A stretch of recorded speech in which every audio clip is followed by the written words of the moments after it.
a desire. Yeah, I mean, did I ever think I would find myself season 5 with Georgina live? Not me. I didn't think so. No.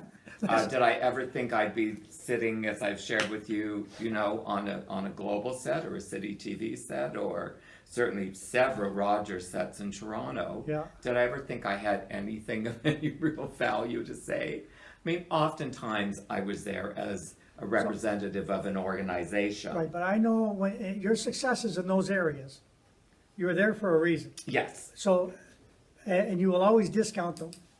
Oh, yes, because... Like somehow you pulled it off and you pulled the wool over their eyes and got yourself in there. Oh, smoke and mirrors. Right, well, there was no yeah. smoke and mirrors. It was, Grant Peckford was there because he was qualified to be there and people wanted him there to offer what it is he had to offer. Yeah, yeah, I made period. statements. Period, yeah, okay, Yes. good. Yeah, and yes. Okay, good. Yeah. So- and that was also a learning curve. Yeah, well, Too. they were learning too, from you. Yeah. Okay. So, Some people. yeah, okay, well, I'm really glad we got to that finally. We're there now. There's some value to who you are, Grant. Yes. Oh, what the hell? I'd hate the to hell, think right? at this stage of my life. So, is there anything else about, over the course of your career that you wanted to discuss specifically, or? When we talked about this, I just thought,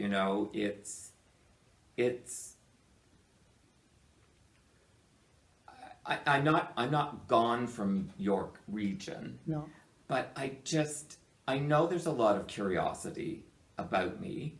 I have certainly, since I have worked in Sutton very often, yeah, not been the flavor of the month. yeah, or the year. And the work that I have done has sometimes been overshadowed by The people's, negative, yes, yeah, the negativity. which is very, very sad, but true. It is sad, but the negative True.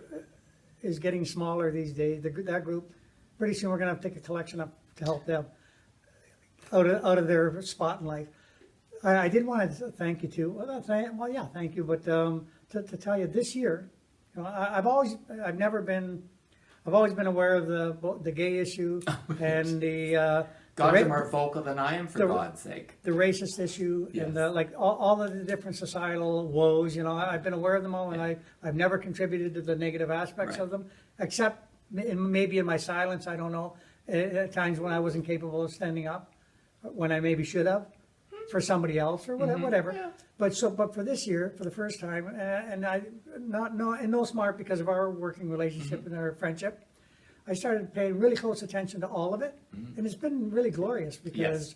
I watched all the gallery, Right, the panels. the panels from the gallery, Yes, yeah. and then I've been watching the different websites and so on, Yeah. and I've been dying to say this all day. I'm no longer a proud Canadian. I'm a pride Canadian. Thank you. I was going to say, oh my God, where are you going with it? Well,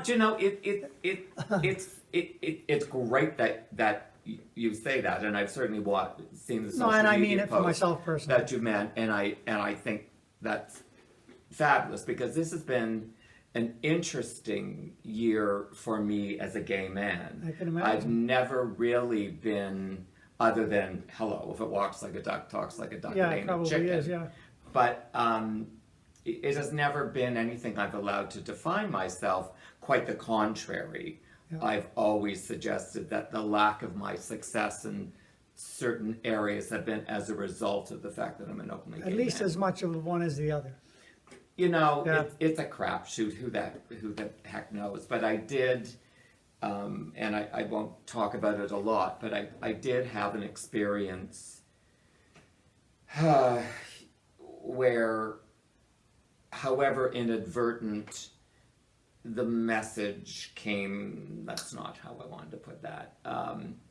I woke up one day and it was made very, very clear to me that as a 65-year-old gay man, I perhaps no longer had a seat at the table. So when that was presented to me, however thinly veiled it may have been, no one hired me because I'm pretty, No. that really sparked something in me. And I thought, how dare you? Because if it weren't for my generation and what we experienced in and out of the closet, and forgive me, but you bitches wouldn't have a voice. Yeah. And I said that more than once, and it wasn't terribly well received at one panel discussion. So I'm all over the place here. So for me this year, and I don't know, Tim, maybe it's because I'm 65 and I'm retiring. Maybe you're like the. Like I don't. Maybe you're just being normal on the gay issue, like most old people are on. That ain't music. Well, The new ways, yeah, the new I- ways and new. I think for me when I broke it all down, it was, you know what? I am the first one to say oftentimes history is just that, and it's dated and it has no value. And sometimes it needs to be filed. These issues, Yeah. we're not done yet. No, So no, by I'm any not means. radical. I'm not, going to go hang off some truck and a pair of chaps at a gay pride parade Yeah. to make a statement, because that's not the statement that we need to make now. And It it's was- not who you are either. well, no, but I don't think any of no, I shouldn't say any. I do think that when the pride issue Yeah. came up years ago, Yeah. and we started with the demonstrations and all the rest of that, you had to make a statement. Oh yeah. That was outrageous. Totally and completely and Just- yeah, I remember them all. It And was- was that, people said to me, well, you're not in the gay pride parade. remember when Mel Lastman joined the parade finally, and he was with the water gun they were shooting. And I know Mel and Marilyn Lastman from another time. Yeah, yeah. So for me, this year, when I sat at this table and that came to me, I just thought, I now have got to be vocal about the value of the history Well, yeah. of the gay community Yeah. from my frame of reference. And I came out at 24, so I wasn't young No. when I came out, but I just thought, Did you you, know- ever try to deny you were gay in your lifetime? well, I I was married twice to females. I suppose on It some was a level. silly Did I question. ever? You know, I know there's people at certain ages. No, I didn't. You never blatantly Um, struggled with yourself or painfully mm, inside. Yes. I remember when I was engaged to my second wife, Yeah. and she was in foster care, and her foster parents told her I was gay. Right. So I was quite vocal about not being gay, even though That I probably was. Well, I was. but you didn't rail against it. Personally, no, railing, like putting on a facade for other people because you think that that's what they need to hear. But not. I'm no. talking about for your own self inside. Did you rail against it, or however it is, it is. Like for me, when I went into my adult life, it took me. I never ever thought I was gay, even though the experiences I had as a child growing up. There's a point where you ponder it, and for me, it was for example, my son when he was coming along, when he was around 16. I didn't know that he wasn't gay because he just had no interest in women and girls or whatever in the traditional sense. Well, certainly not like an old guy from my generation where everything was ba ba ba boom. That's how. Yes. Well, Yeah. he was just not like that in any way, Yeah. and so and I remember telling him, it wouldn't matter to me if you were, and I mean it, and I meant it, So I would never. So I just always wondered how painful that must be, to be railing against being gay when you actually are. You know what I mean? Like trying to deny that you are when you are, or inside, like painfully twisted. Well, for me, I think, and again, I didn't have time to really think about it. I was so busy getting married, and trying to make a living and live my life. And I think when I reflect, it's with some sadness. There's a loss of time.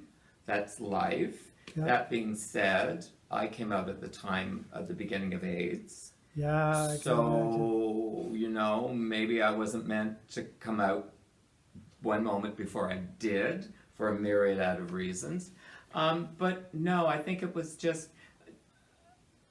I was very, very sad that my mother was very, very sad and cried for weeks about it. Right. But no, I never really beat myself up. You never internally tried to not be. You just accepted whatever come as it came and dealt with Yeah, it. yeah. Well, that's my point. Like, yeah, I don't think I ever really defined, I ever said, either way, like, Yeah. however it is, it is. Yeah, yeah. yeah, because I no. mean, I went and got married. Yeah, Again, that was a mistake, but that being said, I had relationships with two women after I came out. Yeah. Relationships. yeah, That, not to be indelicate, but were physical yeah. as well. So I do think what I tried to kind of just say is people are people, and you Yeah, fall yeah. in love with a person, you don't fall in love with a gender. No, that's for sure. I think is really You know, what it one thing that was. makes me laugh about the whole, like, people are, you know, so much, the whole gay thing, and that is that they, the first thing that comes to mind, especially with men, when they think about gay guys, Mm-hmm. the imagery of physical intimacy. It's like, Right. ugh. Well, you know what? I got buddies and their wives. I don't think about that either. Like, No, I so, don't. No, so it's no, it's I don't. ridiculous. That whole aspect of it is really ridiculous. You know what I'm saying? And again, without being indelicate, Yeah. we as a society have grown leaps Oh, and leaps bounds, and bounds, and, leaps and bounds. and the things that individuals engage in behind closed doors Yeah, that's do the- not necessarily fit the societal norms. It just, Like, who cares? well, and all of a sudden now people aren't quite so anxious to open up any door and peek in for fear of what they're going to see. Like, yeah, and- Whereas- or would they ever? Why would you Well- ever? Like, that has nothing to do with anything. And but men will use it as a you know. But if you think about your buddy and his wife, it's the same thing. Like, what the hell is the difference? You know, like, it's crazy. Well, and you know, there'll be a few chapters in the yet to be written book that'll Yeah, be. well, I'm gonna have to hear about that. Dedicated. I gotta write one. I keep telling I gotta write one of those too. You know, I built a ship in Cartagena, Colombia for 3 years. I did like probably 150 houses in my life. Mm-hmm. And I've had all of my wives will tell you that I'm a bit of a lunatic to live with, but I'm a decent person. I do care, and so that's good enough for me. Well, and you know, I mean, I that's always just been a joke and good TV for me. But it's interesting. My friend and Tom Zolt, who's Yeah. a fabulous black and white photographer. I was at the farm a few weeks ago, and that conversation came up again, and he said, you know, you really do need to read a book. And I just said, well, who wants to read anything about my life? And he said, your journey, Yeah, I you know, so is it just cathartic? Is it now, because now I have to go to the restroom again. So I have to put my, yeah. Well, now you know want- I'm 65. And then when you come back, I want to gonna wrap it address up? the gallery. Oh, no, we can talk for 2 more hours. I could care less. I'm enjoying myself, my friend. It's wonderful, thank you.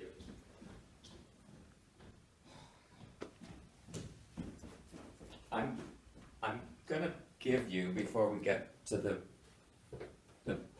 gallery, Yep, just the quick, and so I left school as a teenager, yep, because I did all my post-secondary education as an adult. So I sold magazines. Then I left there and went to an organization called Green Shields, which was a stockbroker, if you can imagine. yeah, I And remember left the name. Green Shields and went to Pitfield Mackay Ross, which is something else. So you can imagine me working for stockbrokers. No, I can't actually. So I was fired from Pitfield Mackay Ross because I wouldn't conform to the dress code.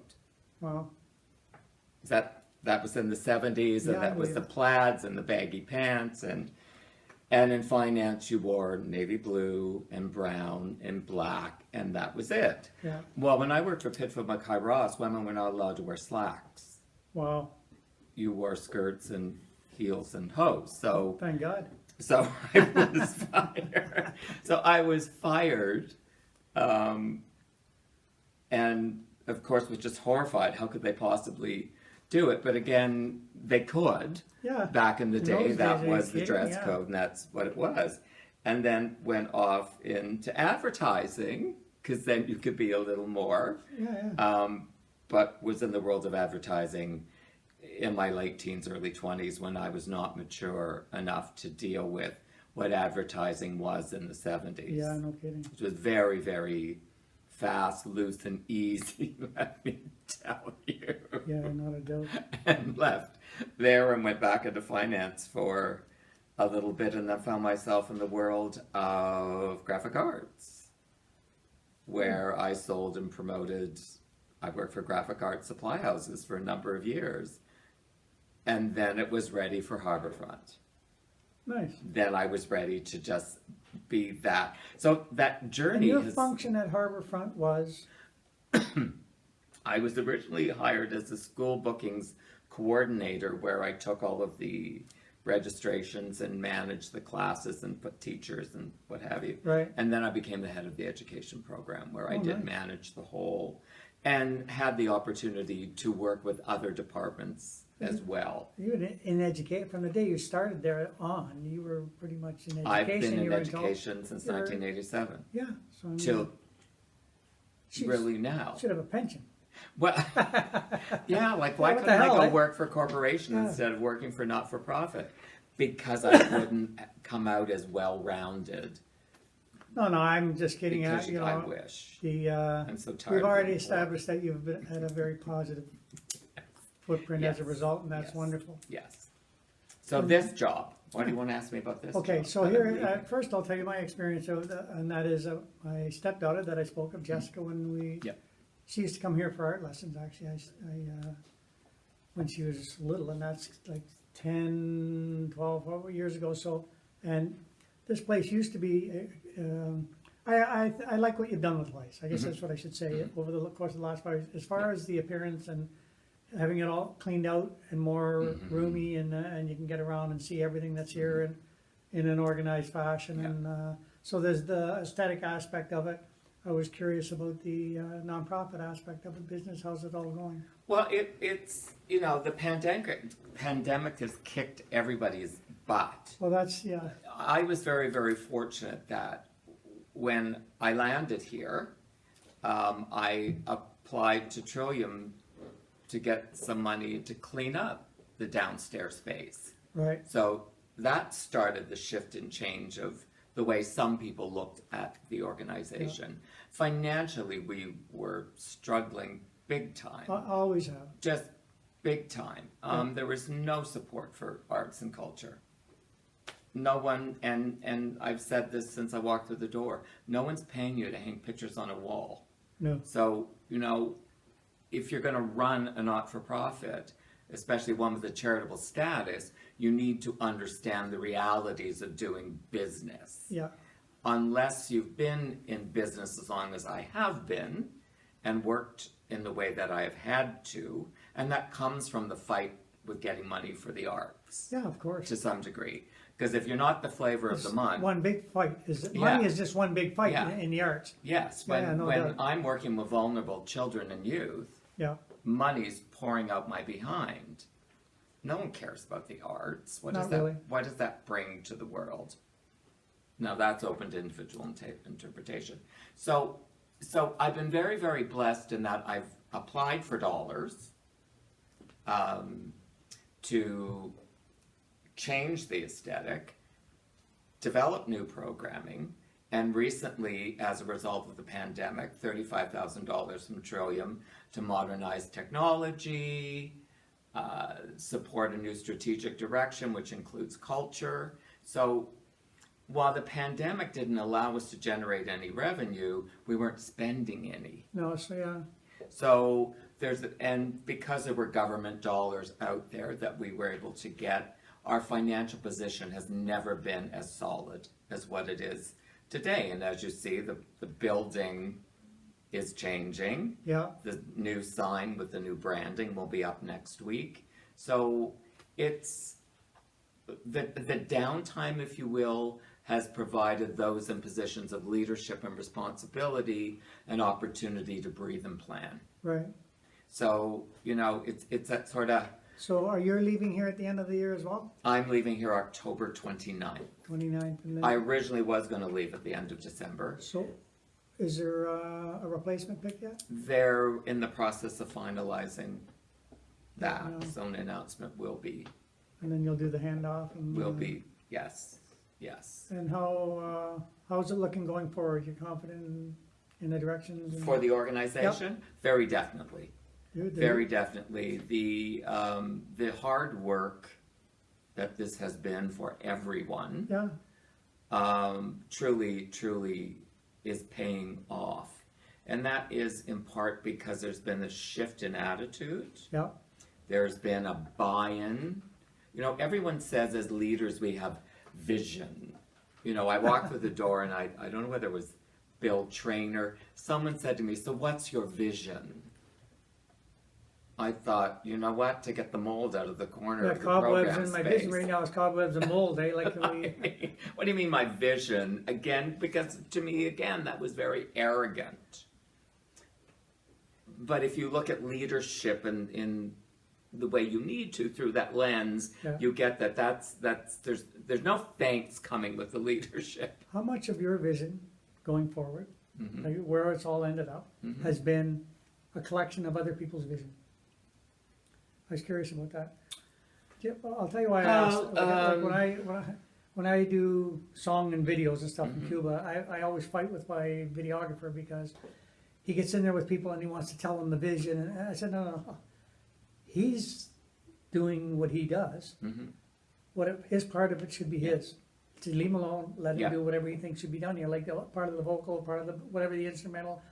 Just let him go. So I always say I don't have a vision. I collect other people's and present them.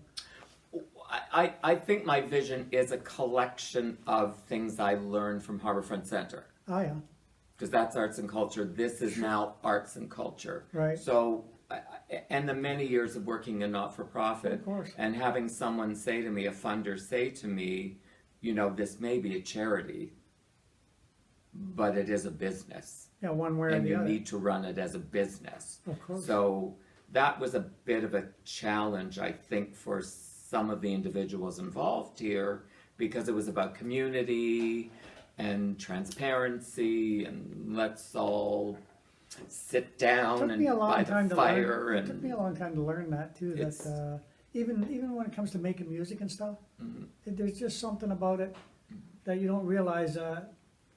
You have to pay everybody. Like musicians, you have Yes. to pay them. You have Yes. to pay like whatever any musician that works on anything that I'm doing. I pay them like whatever the going rate Mm-hmm. is. If they're working 2 hours to get a piece together for me in Cuba, I pay everybody. You have to like that. That's first order of business.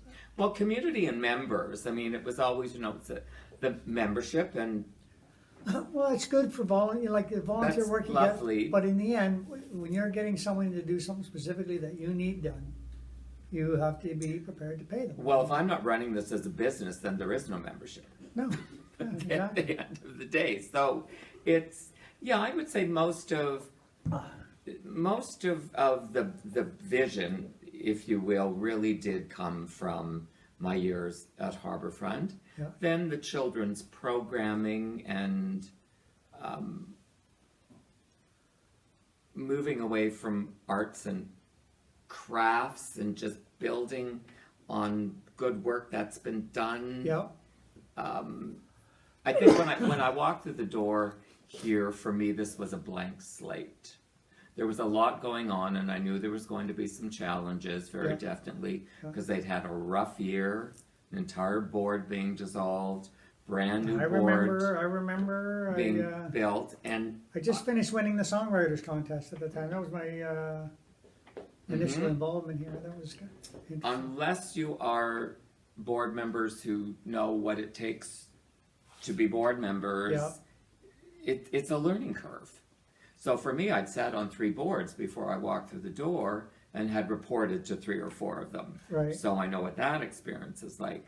So considering the challenges, and I've pulled off many Band-Aids, that were difficult for a lot of people. But at the end of the day, the organization as it stands now is positioned for enormous success. Yeah, it looks like it is. If we actually. continue to the rebrand, the new strategic direction, hopefully someone who's going to come in and continue with the vision Yeah. that we have created, there's great potential changes coming that won't be well received by some. But again, until you write me big checks. Yeah, then you'll have a say. Yeah, exactly, that makes total sense, and, So I come under criticism for that attitude as well. yeah, no doubt. But So here's the deal, I guess, is there anything else that you wanted to mention? no, I mean, having conversations with you go everywhere and nowhere. We're all over the place. Yeah, and I rather enjoy them, thank And you very that's- much. Thank you, and that just makes, So, you know. what I wanna wrap it up, for me personally, is I'd like to thank you for your, for passing through my life, Thank you, yes. passing through Georgina, and putting your version of a positive footprint on all of it. Thank you, yes. So Yes, that's, thank you, I appreciate that. And it has been a really interesting journey that I have crossed paths with some truly amazing people that have certainly given me pause. yeah, But the contributions that go unnoticed and unrecognized and not acknowledged at all, I think are what community is to me. yeah, And that's been my foundation in doing the good work that you could do and not necessarily getting the recognition for it. But I will say I've certainly been, since my announcement of my departure, people have found every opportunity that they could to recognize, acknowledge, and your contribution. yes. Yeah, no, So I- I feel very blessed and Oh, grateful. good, so, and the door's open for you to just decide your own self now, how much you do wanna do anymore, how much you don't wanna do anymore, so that must be a good feeling, eh? Well, it is because I believe also I'm blessed with the relationship that I have with this organization will leave the door open for me to make a greater a different A different type of contribution, not a greater, a different contribution. So, you know, as Margaret has said more than once, this isn't goodbye. Yeah, of course, never is, even when you think it is. Well, listen, Grant, thank you so much for your time. Thank you. Thanks for, like I said, this for me was as a neophyte by your standards in this business. Thanks so much. Eh? My pleasure. Could Thank you lean forward and say goodbye, everybody, and hit Hey. the red button? Bye-bye. Oh, hit the red button. That's Yeah. not red. The Oh, square. that red button, Yeah, the that's square. square, yeah. That one. Hey, Georgina. Bye-bye. Tim Dambrick, Georgina Life. Thanks, guys. We'll see you soon.